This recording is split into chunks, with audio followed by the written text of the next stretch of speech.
मैं दूसरा ये सुनाऊंगा शंकराचार्य का। वैसे तो ये गुरु गीता है, आपने पढ़ी देखी थी गुरु गीता, सुनी थी इसमें? कोई बात नहीं, चलने शुरू शुरू में काट दी देखी क्या? नहीं देखी? ये गुरु गीता ही है। ये गुरु गीता जो है भगवान शिव ने माता पार्वती को सुनाई थी। गुरु तत्व जब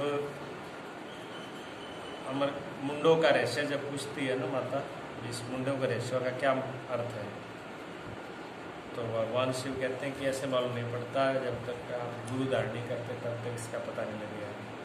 तो माता पार्वती कहती हैं गुरुपद क्या होता है, गुरु तत्व क्या है। तब भगवान शिव उनको संदेश देते हैं। स्कंद पुराण के अंदर ये कथा है पूरा, उसी में से ये गुरु गीता निकली हुई है। गीता 32 प्रकार की गीता मौजूद है। आपने तो अभी सुना होगा गीता जी की है, एक तो भगवत गीता है, अष्टावक्र गीता है, ठीक है ना, गर्भ गीता है, 3 गीता तो आपने सुनी। 32 प्रकार की गीता है, ये गुरु गीता है। गुरु गीता का दूसरा अध्याय, मैंने पहले अध्याय कर दिया, दूसरा अध्याय में कहते हैं अथा द्वितीय अध्याय ब्रह्मानंदम परम सुखदम केवलम ज्ञान मूर्तिम द्वंद्वातीतं गगन सदृशं तत्तमशादिलक्ष्यम् एकं नित्यं विमलमचलं सर्वादिसाक्षिभूतं भावातीतं त्रिगुणरहितं सद्गुरुं तं नमामि।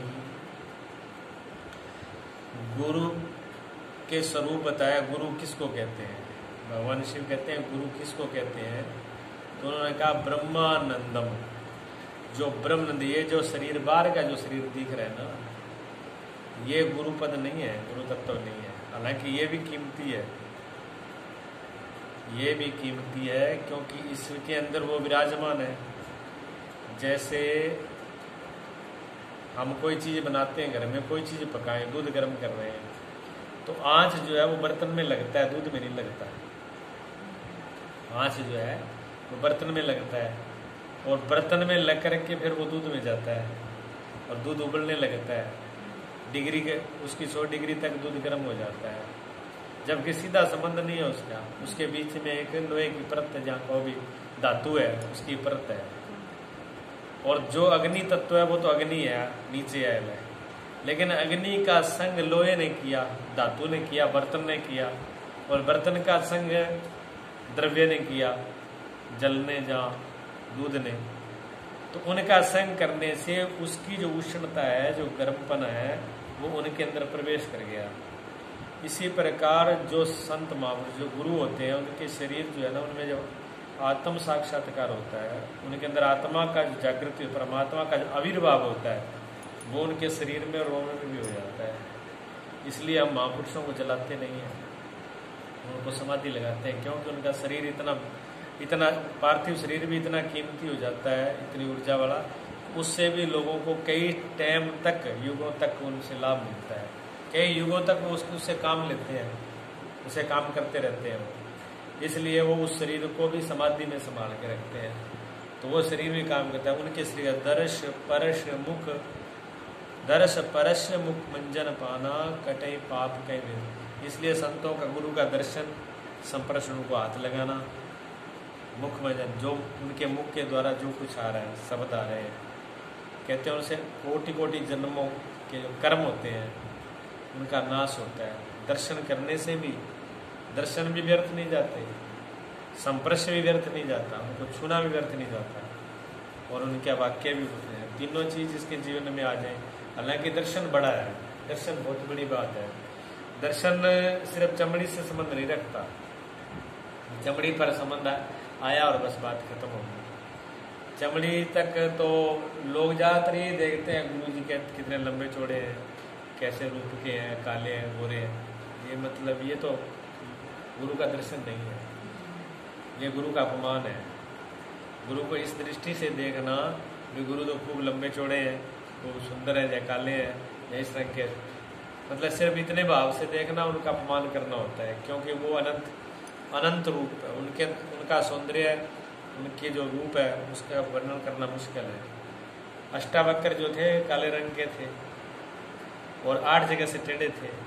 और जब संतों के ब्राह्मणों की सभा में गए जनक के यहाँ पर, तो सब लोग उनके रूप को देख कर हंस पड़े थे। जब उनको देख के हंसे तो अष्टावक्र भी हंसे उन्होंने। तब जनक चुप हो गए। बाकी लोगों ने कहा ये क्यों हंसे? राजा जनक ने कहा आप क्यों हंसे हो? हम हंसे वो तो हमें पता है, हम तो आपकी सूरत को देख के हंसे। लेकिन अष्टावक्र को कहा आप क्यों हंसे?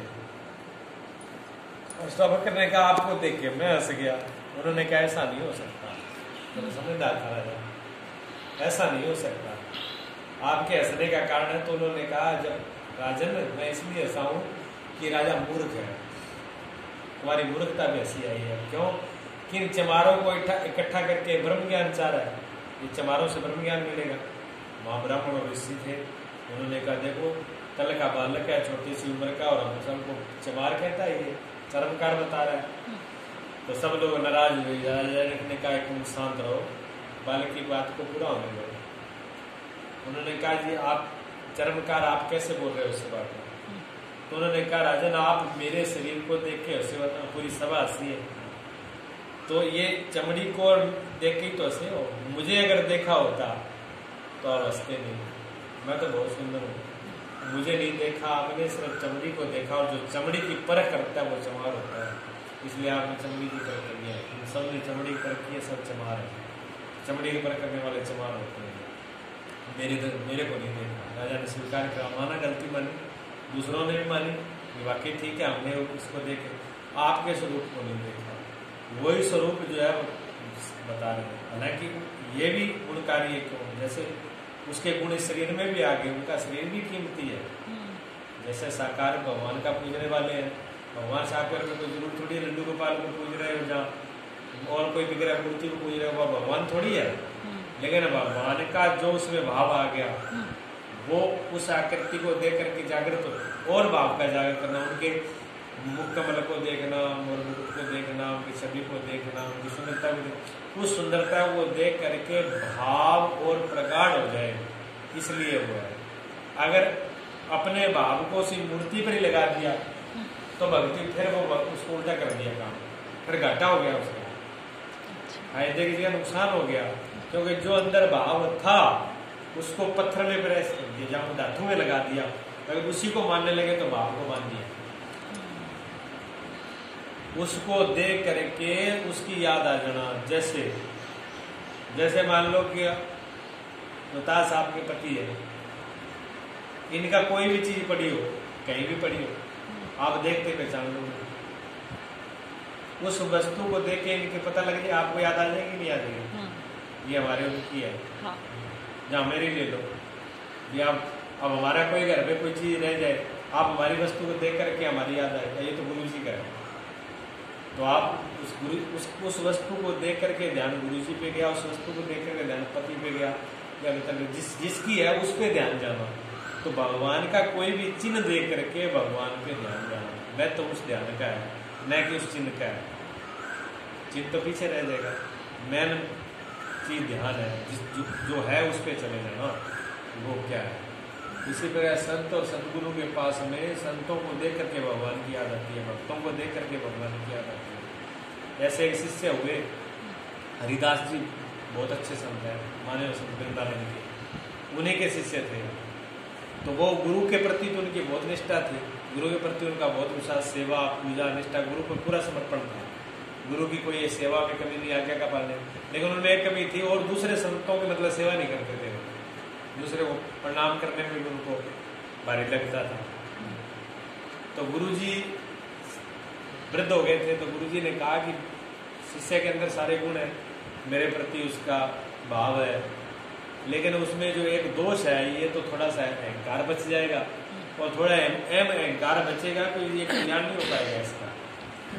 इसलिए इसको मेरे शरीर का भरोसा नहीं, कब छूट जाए तो लास्ट उपदेश इसको कर दूं मैं। बुलाया तो आ गया। गुरुजी जब तक उसको उपदेश करते तब उससे पहले उसने अपनी बात को रख दिया कि गुरुजी अगर आपकी आज्ञा हो तो एक तीर्थ यात्रा जा रही है, या मैं तीर्थ यात्रा कर रहा हूँ, तो और दूसरे संत जा रहे हैं, दूसरे भक्त जा रहे हैं, तो गुरुजी ने कहा बेटा चलो अच्छी बात है, तीर्थ करना चाहिए, भक्तों को बेचा जाएगा, सब तेरी बुद्धि और पवित्र हो जाएगी, शुद्ध हो जाएगी, जा। तो कह रहे गुरुजी आपने किस लिए बुलाया था?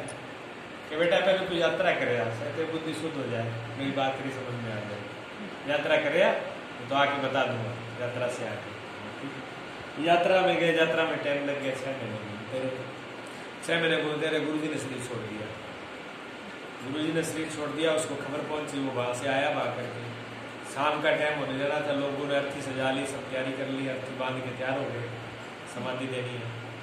तो उसने कहा, वो आया और आकर के उसने सब लोगों को दूर कर दिया और गुरुजी के पैर पकड़ के रोने लगा, गुरुजी आप कैसे जा सकते हैं? आपने मुझे कुछ बताना था, लास्ट टाइम ने आप मुझे कोई उपदेश करना था, पता नहीं आप मुझे क्या बताते।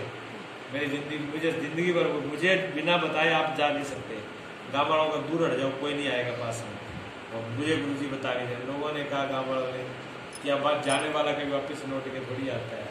गुरु महाराज शरीर छोड़ के चले गए ब्रह्मलोक, अब आप जिद कर रहे हो, आप अपने को संभालो, आप साधु इतना धमग्रस्त लोग हैं, हमको भी संतोष करना पड़ता है, आप साधु हो करके इतना विवल हो रहे हो, रो रहे हो। लेकिन उसने कहा नहीं, मैं किसी की बात, मुझे किसी की सुननी नहीं है, मुझे गुरुजी से बात करनी है। अब संध्या का टाइम हो गया, लोगों ने कही कि जब अब अगर मथा बचाई करेंगे, मानेगा तो आई नहीं, पागल हो रहा है ये, इसको रात रात रो लेने दो, रो रो के अपने इसका दिमाग शांत हो जाएगा, और रात को समाधि लगाना ठीक नहीं है, सुबह समाधि दे देंगे, तब तक गुरुजी को पास में इसको अपन जो करे सो करने दो। गांव के लोग अपना समझा बुझा के सब चले गए। सुबह आएंगे 4 बजे, सुबह आते हैं तो वहाँ क्या देखते हैं, गांव वाले देखते हैं कि गुरुजी तो बैठे हुए हैं, तो चेला सो रहा है, चेला लेटा हुआ है, गुरुजी बैठे हैं। पहले तो चेला बैठा था, गुरुजी सो रहे थे, अब गुरुजी तो उठ के बैठे, तो चेला क्यों, वो रोते रोते बेहोश हो गया चेला। तो चेला गुरुजी को मनाते मनाते वो तो बेहोशी में चला गया, बेहोल हो गया, गुरुजी उठ के बैठ गए। अब गुरुजी उसको जगा रहे हैं, उठ बेटा, बात क्या पूछ रहा है तू, पूछ हरिदास, ये हकीकत घटना है, कोई वैसी नहीं है। हाँ, अब उठ करके बैठ गए, तब तक सुबह 4 बजे लोग आ गए, लोग देख रहे हैं ये क्या उल्टा काम हो रहा है यहाँ पर, छोड़ के गुरुजी को गए थे, पड़ा शिष्य, उल्टा काम हो गया।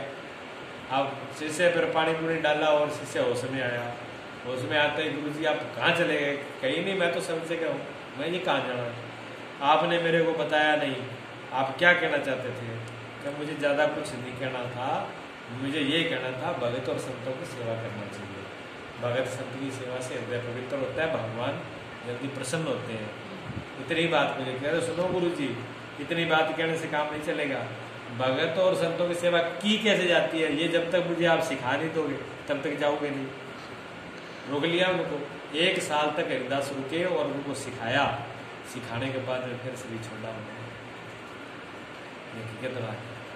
ऐसा होता है, और मैं इसलिए विश्वास करता हूँ कि गुरुजी ने ऐसे 3 बार किया था। गुरुजी ने अपनी उम्र 3 बार बढ़ाई थी, ऐसे 20 साल गुरुजी ने उम्र बढ़ाई थी हमारे सामने। तो गुरुजी उम्र सब लोगों ने, जोशी थे ना, जो भी जितने थे उन लोग आते थे, संत आ रहे थे, वो सभी बता देते थे गुरुजी की उम्र 80 साल की है, 80 साल में शरीर छोड़ देंगे। हम लोगों को बहुत बता के चले जाते थे कि 6 महीना सेवा कर लो, साल गुरुजी शरीर छोड़ देंगे। और गुरुजी लेटे रहते, 6 महीना पार हो गए, 6 महीने और टप जाते, तब कहते वो जोशी को बुला के ले आओ, उसकी जोश से फैल होगी। हाँ, तो जब तक उनको संतोष नहीं हुआ शिष्यों पर इनको, तब बता जब उन्होंने उम्र बढ़ाई तब उसके बाद में बताया कायाकल्प कर लेते, शरीर भी नवीनता आ जाती थी, योगी थे ना, तो शरीर में भी नवीनता आ जाती थी और उम्र भी बढ़ा लेते। 3 बार इन्होंने बढ़ाया था और उसके बाद बता देते थे कि अब उम्र बढ़ा दी। फिर जब छोड़ने को आते तैयारी होगी कि बस अब चलना है, मालूम पड़ जाता है कि छोड़ेंगे शरीर। कभी कभी ऐसे मालूम पड़ता था, एक बार तो हम दोनों ने रात पूरे, मतलब रात को अंधेरा रात, गर्मी का टाइम, और गुरुजी का दर्द हुआ यहाँ सीने में, दर्द हुआ, रात को उठ करके नलके में जाके उल्टी कर, खून की उल्टियाँ हुई 2-3, बहुत दिक्कत हो रही। तो हमने कहा डॉक्टर बुलाएंगे ना, डॉक्टर को नहीं बुलाना, किसी को नहीं बुलाना, किसी को नहीं बुलाना, फिर करके कुल्ला करके तो अब डॉक्टर को बुलाने नहीं दे, तो हम सोच रहे हैं पता नहीं कितना दर्द कितना क्या है, गुरुजी बुलाने नहीं देते, रात पूरी पड़ी है। तो बैठे रहे, इधर बैठे रहे, गुरुजी देखा तो भी आधा घंटा हो गया। आधे घंटे बाद में कहने लगे तुम क्या सोच रहे हो, मर जाऊंगा? अरे मौत मेरे से डरती है, चुपचाप सो जाओ, कुछ नहीं होगा, मौत मेरे पास नहीं आएगी। सो गए सब लोग। सुबह गुरुजी सही है, कोई दवाई नहीं, कुछ नहीं, सही है। कई बार ऐसा लगता था। तो ऐसे महापुरुष हुए हैं, इसलिए मैं इन बातों को मानता हूँ। जब दिक्कत बात है कि संत कुछ भी कर सकते हैं। उन्होंने ऐसे बहुत बार हुआ शिष्य के लिए गुरु जो है वो बदल के आ जाए, दोष बदल के आ जाए, कभी भी खड़े हो जाए, कब्र में से आ जाए, बहुत बार ऐसा। संतों भक्तों की कथा ऐसी है, कुछ भी किया हो सकता है, ये नहीं कह नहीं सकते ये नहीं हो सकता, कुछ भी कर सकते। परमात्मा ने क्या क्या नहीं किया, कहीं नाई बन गए, कहीं सेवादार बने, नौकर बन गए। अब जो देवा दास भगत जो थे उन्होंने भगवान के भगत तो थे लेकिन संतों के भगत हो जा थे, और अच्छे मतलब सेठ थे, पैसे वाले थे, कोई धन दौलत की कमी नहीं थी, बढ़िया धर्मपत्नी थी। लेकिन दोनों अब इतना धंधा इतना दरबार सब काम दे के दोनों जी सेवा करके संतुष्टि नहीं होती थी, संतों की सेवा होनी चाहिए। तो उन्होंने बार बार भगवान ठाकुर जी से प्रार्थना करते, ठाकुर मुझे एक मनपसंद नौकर मिल जाए, मनपसंद नौकर मिल जाए, तो यहाँ संतों के मन की सेवा हो जाए। मैं पूरा जितना करना चाहता हूँ मेरा मन भरता नहीं है। मैंने जब पूजा करते वो यही बात कहते, पति पत्नी पूजा से पूरी सेवा करके संतुष्ट नहीं होते थे। तो जब बार बार ठाकुर ने कहा, तो ठाकुर ने कहा कि मनपसंद सेवा कौन करेगा, बार बार सेवादार मांग रहा है। तो ठाकुर ने खुद ही भेष बदल करके साफा बांधा, धोती बांधी और आगे गेट खटखटाया, देखा कौन, भगत जी घर पे, हाँ महाराज हैं, क्या मेले कुचले कपड़े थे, फटे हुए कपड़े, उन्हें साफा बांध रखा, कैसे कैसे घूम रहा हूँ, कोई नौकरी की तलाश कर रहा हूँ, कोई नौकरी मिल जाए। क्या अच्छा क्या कर लेते हो? कि काम तो सभी कर लेता हूँ, आप जो बताओ, आप क्या कैसा काम चाहिए? उसने कहा काम कैसा नहीं चाहिए, मुझे मेरे मन का मतलब सेवादार चाहिए। तो संतोष है कि हाँ आपके मन की सेवा कर देंगे। तो सेवादारी तो मैंने बहुत करी है, जैसा आप कहोगे वैसे आपके मन की सेवा कर देंगे।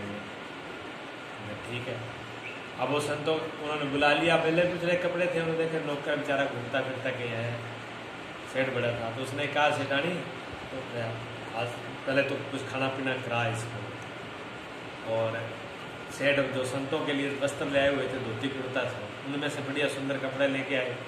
तो उनको ये पता नहीं ठाकुर जी है, तो उन्होंने कहा चलो सेवादार है, बढ़िया कपड़ा ले आके दिए उनको, नहा धो के कपड़े पहन लो, बढ़िया कपड़े पहने, कपड़ा पहनाए, तो कम से कम डोल तो सुधार लो, आपके हाथ का कोई संत खाएगा ही नहीं। ऐसे मुल्ले कुचेले फटे कपड़ों में अगर संतों को भोजन भी कराओगे तो खाएगा कौन? कोई खाएगा नहीं। इससे तो आप जो है बढ़िया कपड़े पहन लो, तो कम से कम सेवादार को ये तो लगे, जिसको खाना खिला रहे हो, भोजन परस रहे हो, पानी दे रहे हो, आपको देख के कुछ तो भी सेवादार अच्छा है, नया धोया, गंदे हाथ लगा दिए, वैष्णव महात्मा आते हैं फेंक देंगे सामान।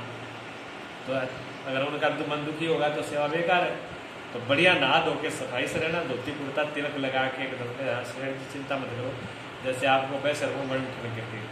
और ठाकुर बन ठन के भी हमारा शौक है, वैसे कम नहीं पड़ते, वो तो वैसे सब हार श्रृंगार करके रखते हैं, कहने की देरी हार श्रृंगार करके एकदम निखर के आए। अब सेठानी बार बार देखे, सेठानी की निगाह ना आए, नौकर सेठानी तो पागल होगी लग रही है।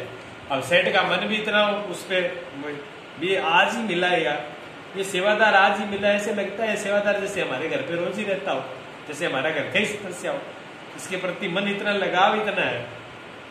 सेठ ने कहा सुनो भाई, सेठ नौकर कहने लगा सेठ जी बात सुन लो, आपके जितने भी संत महात्मा सेवादार सबका सेवा मैं करूंगा और उनके मन पसंद ही करूंगा, आपको उलाना नहीं आने दूंगा, लेकिन मेरी एक शर्त है, मुझे भोजन आपकी सेठानी कराएगी, मेरी सेवा आपकी सेठानी करेगी। आपकी सेठानी के अलावा मैं वैष्णव मतलब ब्राह्मण घर का कुल का हूँ, वैष्णव हूँ, मैं दूसरे घर का हाथ का छुआ लेता भी नहीं हूँ। सेठानी नहा धो करके आपके हाथ से पीसेगी, आपके हाथ से छांटेगी, आपके हाथ से बनाएगी। और मैं चाहे 5 सेर खाऊं, 7 सेर खाऊं, 10 सेर खाऊं, किसी को कहेगी नहीं। जिस दिन भी उसने किसी को कह दिया और मन में ही सोच लिया नहीं कि ज्यादा खाए या कम खाए, ज्यादा खा रहा है या कम खा रहा है, उसी दिन छोड़ के चला जाऊंगा। और सेवा पूरी, जो भी मेरी सेवा है, मेरी देखभाल, मेरे कपड़े सब सेठानी करेगी। अगर आपको मंजूर है तो मैं नौकरी करूंगी। तो अब उनका मन इतना लग गया से उनके साथ में, ना तो सेठानी ये कहे कि अब तेरी सेवा करेंगे तो फिर हमको फायदा ही क्या है, हम तो संतों की ना करेंगे। और ना सेठ ही कहे भी नहीं, सेठ ने कहा शर्त तो चलो ठीक है, सेठानी से कहा चलो और तू सारा दिन संतों में लगी रहती है, तो एक सेवादार की, ये सब संतों तेरी जगह पर ये सब संतों को देख लेगा, तो इसका देख लेना क्या है। एक आदमी की रोटी मेरी रोटी बनाती है, इनकी बन जाएगी। सेठानी का चलो कोई बात नहीं, संतों के लिए कुछ भी कर लेंगे, ठीक है। अब वो खाए क्या, 7 किलो आटा खाएं एक साथ, वो पीछे पहला तो सेठानी में साफ करें, फिर उसको पीसे, फिर बनाए, फिर 7 किलो अकेले ही खा जाए। अब खा तो घड़े ही जाए, सेठानी तो पूरी शाम तक सुबह तक उनकी सेवा में लगी रहे, लेकिन कह नहीं सकते, कहे तो दिक्कत है।